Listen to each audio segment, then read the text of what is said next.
ومن تبعهم بإحسان حتى إلى دار الميعاد. أما بعد.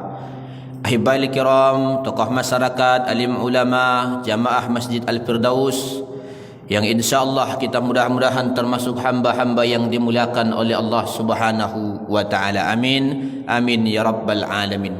Kita ucapkan untaian kata yang paling indah dengan ucapan alhamdulillah. Bersalawat dan ucapan Allahumma salli ala sayyidina Muhammadin wa ala ali sayyidina Muhammad. Baiklah Bapak Ibu yang dimuliakan Allah Subhanahu wa taala, kembali kita sambung kembali daripada kajian kitab Wasiyatul Mustafa li Sayyidina Ali karramallahu wajhah. Apa kata Nabi lagi kepada Sayyidina Ali, pesan beliau? Ini berisi pesan-pesan khusus kepada Sayyidina Ali, dan ini tentunya adalah untuk kita semua sebagai umat baginda Nabi sallallahu alaihi wasallam. Kata Nabi, ya Ali, wahai Ali, salli bil lail, hendaklah kamu solat malam. Ini kalimatnya perintah. Ya Ali, wahai Ali, salli bil lail, hendaklah kamu solat malam, ayat at-tahajjud. Walau kahal bisyatin, walaupun sekalipun, kahal bisyatin, lamanya itu seperti lamanya memeras susu kambing. Jadi kita, kata Nabi, pesan kepada Sayyidina Ali, wahai Ali, solatlah malam, solat malamlah kamu, walaupun kahal bisyatin. Hal bisyatin memeras ya air susu kambing. Berapa lama? Paling kadar rokaatain, 2 rakaat. Jadi Nabi berpesan kepada Sayyidina Ali, ya Ali, kalau bisa kau ada solat malam, walaupun cuma 2 rakaat. Nak lama-lama, disuruh baginda Nabi sallallahu alaihi wasallam.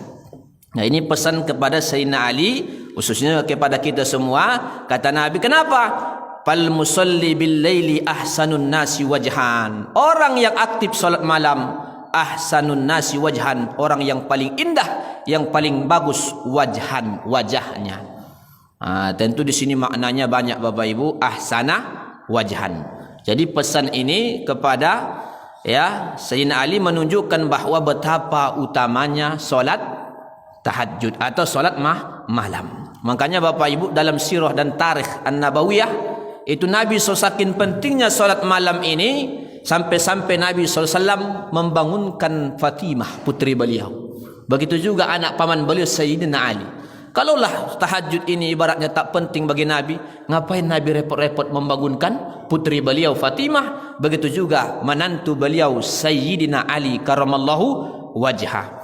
Ini makanya salli al-lail, salatlah malam. Makanya ketika Nabi qadima ilal Madinah, sampai di kota Madinah, di antara pesan hadis pertama Nabi, ya riwayat Abdullah bin Salam dalam hadis Sahih Bukhari, begitu juga dalam hadis Sunan Ibnu Majah, ayyuhan nas, hei manusia, absus salam, tebarkan salam, wasilul arham, kamu jalin silaturahmi, wa at'imut ta'am, kamu beri orang makan. Lalu kemudian wasalli bin nas, wasalli bil laili wan nas an-niyam, salatlah kamu malam ketika orang banyak terlelap tidur. Ini Bapak Ibu menunjukkan bahawa salat malam ini penting, apalagi perintahnya jelas dalam Quran, wa minal laili fatahajjat bihi nafinatallak. Makanya seorang ulama besar, Syekh Al-Imam Abu Bakar Al-Baghdadi, ini ulama besar, punya kitab yang berjudul Fadlu Qiyamil Lail ayat at-tahajjudi. Bagaimana fadilah Qiyamul Lail dan solat tahajud. Apa bedanya, kok bisa dibedakan? Karena sebahagian ulama mazhab Syafi'i baru disebut katakan dia tahajud ketika karena tahajud itu dia berusaha, berupaya, dia bangun di malam hari. Makanya dalam mazhab Syafi'i, sebuah besar mazhab Syafi'i, baru di kalimatnya tahajud ketika diawali dengan tidur walau sya'ah, sekalipun sesaat. Tapi andai kata dia tak tidur, diistilahkan dengan sama juga, cuma qiyamul lail, menghidupkan malam, namanya solat qiyamul lail. Makanya judulnya juga beda, Fadlu Qiyamil Laili wat Tahajjudi, keutamaan solat malam dan solat tahajud. Ini Bapak Ibu yang dimuliakan Allah Subhanahu wa taala. Makanya di antara sahabat Nabi sallallahu alaihi wasallam, termasuk juga disebutkan dalam kitab ini, yang rutin setiap malam melakukan solat malam. Kalau Nabi jelas, di antaranya adalah putranya Umar bin Khattab, yaitu Abdullah bin Umar. Ini sampai-sampai Bapak Ibu dalam kitab Karamatul Aulia, Abdullah bin Umar ini dapat gelar, dapat lakop Sahibul Lail. Sahibul Lail, sahabat malam. Maksudnya sahabat malam. Jadi malam tu sudah bersahabat. Sampai-sampai ya pembantu beliau mengatakan, ini tuanku ini ya sikitnya tidurnya ini. Cuma sedikit tidurnya, dan di luar itu dia hidupkan malamnya. Ya Abdullah bin Umar. Makanya dia dapat lakop oleh para sebagai sahabat, ini Sahibul Lail, sahabat malam. Karena beliau apa? Rutin melaksanakan ibadah tahajud. Nah, itu sampai-sampai makanya dalam kitab ya Fadlu Qiyamil Lail banyak sekali fadilah orang-orang yang melakukan solat malam. Di antaranya ya wujuhun nur, wajahnya itu bercahaya. Dalam artian adalah orang senang menatapnya Bapak Ibu. Jadi kalau kita aktif solat malam, orang senang melihat kita. Ya, walau kana aswadan, sekalipun orangnya hitam Bapak Ibu. Ya, wayang hitam orangnya, Pak. Tapi orang mukmin senang menatapnya. Yang kedua dalam kitab ini hibah, dia punya hibah, wibawa. Jadi hibahnya itu ya dalam artian hibah itu apa? Karismatik. Jadi orang kalau dia aktif solat malamnya, di antara fadilah dalam kitab ini dia ya orangnya berkarismatik. Hibah di sini bahkan yang ketiga kata beliau sini qaulan sakila. Orang yang aktif solat malam dia akan punya qaulan, ucapan sakila. Kalau menasihati orang itu masuk, Pak. Maksudnya kalau dia memberi nasihat itu menusuk ke hati orang. Nah, kalau dia bercakap didengarkan orang. Ya, jadi siapapun nanti dia ibaratnya kepala kantor dia, Pak, aktif dia salat malam, itu kalau dia bercakap dia itu pasti lebih cepat didengar oleh pegawainya dan bawahannya. Nah, itu diantara padilahnya kata para ulama. Itu juga Buya Hamka sudah jelaskan man kasura salatu ilaihi dalam kitab tafsir Al-Ajharnya, siapa yang ada banyak salat malamnya ya wajahnya itu akan senantiasa senang dilihat oleh orang. Sampai-sampai Buya Hamka juga termasuk seorang ulama yang kadang sekali duduk bisa ya 4 jam 6 jam habis tahajud, Pak. Ya 4 jam 3 jam sekali dia duduk. Nah, itu beliau. Makanya satu saat beliau pernah bersama kawannya Kiai Haji Bustami. Beliau malam tidur bersama. Ketika itu dalam perjalanan ya ada mungkin acara sesuatu. Ya tiba-tiba Buya Hamka merasakan ya ada sesuatu binatang yang masuk ke sarungnya, Pak. Ke apanya nih? Ke pakaiannya. Di malam itu. Yang membuat dia terbangun. Ya sudah dia rasakannya itu. Rupanya lipan besar. Sudah saking besarnya biru warnanya, Pak. Lipan itu kalau udah apa dia biru warnanya, Pak, bukan merah. Jadi kawannya ada 2 di samping. Ya, tapi karena Buya Hamka tadi sebelum apa tadi dia ya aktif menghidupkan malam dan ada doa yang dia baca dari kitab Riyadhus Shalihin. Ya, ketika ditanya oleh kawannya, ya kawan yang 2 ini terbangun, ternyata diapakan oleh Buya Hamka lipan besar. Tapi lipan itu tak menggigit Buya Hamka. Padahal sudah berkali-kali di badannya, Pak. Tak menggigit. Nah, kata Buya Hamka, ya saya di antara amalan saya sebelum tidur saya berdoa dan saya berniat solat malam.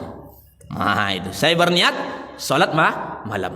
Kata saya banyak ulama, kalau siapa yang menghidupkan malam itu, biasanya andai kata ada pun takdir kita digigit binatang, itu enggak bisa memberi mudarat. Makanya yang keempat padilah orang yang menghidupkan malam salat tahajud tatpaul bala, terhindar dari bala. Bukan kita ini ibaratnya tak kena bala, cuma bisa saja ibaratnya kata Al-Imam Al-Ghazali, begitu juga pengarang kitab Tuhfatul Ahwazi, boleh jadi hari ini kau kena panah, tapi panah itu meleset. Begitu, Pak. Itu makna tatpaul bala. Boleh saja takdirnya kau jatuh tapi enggak apa-apa. Ya, jatuh tapi tidak parah. Nah, itu kadang ya fungsi daripada ada amalan-amalan kita menghidupkan di malam hari. Ini banyak sekali padilahnya kata beliau, termasuk tadi qaulan sakila, termasuk doa mustajabah, doanya paling cepat dikabulkan oleh Allah karena dia menghidupkan malam, qiyamul lail, termasuk dia tibun nafsi, jiwanya ini senantiasa mengarahkan dia kepada kebaikan. Kalau kita senantiasa mengamalkan solat malam, tibun nafsihi. Tibun nafsi ini jiwanya selalu mendorong kepada kebaikan. Yang paling penting lagi fadilahnya wa kuburuhu, nanti kuburnya raudatun min riyadil jannah, menjadi bahagian daripada taman-taman surga. Belum lagi maqam mahmuda, diangkat ya ke maqam yang paling tinggi dan paling terpuji. Ini saking kemuliaan, sampai-sampai disebutkan dalam kitab Karamatul Aulia, orang yang menghidupkan malam ini salat tahajud, makhluk yang lain akan segan kepadanya. Hattal hayawanu minal asadi, sampai-sampai seekor singa ini pernah ya berhadapan dengan orang yang menghidupkan qiyamul lail, seorang ulama dalam musafir ikut rombongan. Beliau mau salat malam, tiba-tiba bangun tengah malam berhadapan seekor harimau. Dalam hatinya tidak selamat lagi nih Pak. Tapi kalau memang aku rezekimu, kata dalam hatinya Pak, hei harimau, kalau memang aku rezekimu, udahlah saya redo kau santap aku sebagai santapanmu. Tapi kalau memang tidak, jangan coba-coba, akan kuadukan engkau katanya. Oh, seketika Pak harimau itu kabur dia Pak, pergi dia Pak. Cuma kalau kita takut-takut juga itu Pak. Ya, ngiri-ngiri sedap juga itu. Ya, makanya Abdullah bin Umar ya disebutkan juga oleh Syekh Al-Imam Yusuf An-Nabhani, ketika Abdullah bin Umar masuk satu perkampungan, lalu tiba-tiba kampung itu mereka ketakutan gara-gara kampung itu dimasuki singa yang besar. Ya, kata Abdullah bin Umar, kenapa orang pada berlari? Ada singa masuk kampung.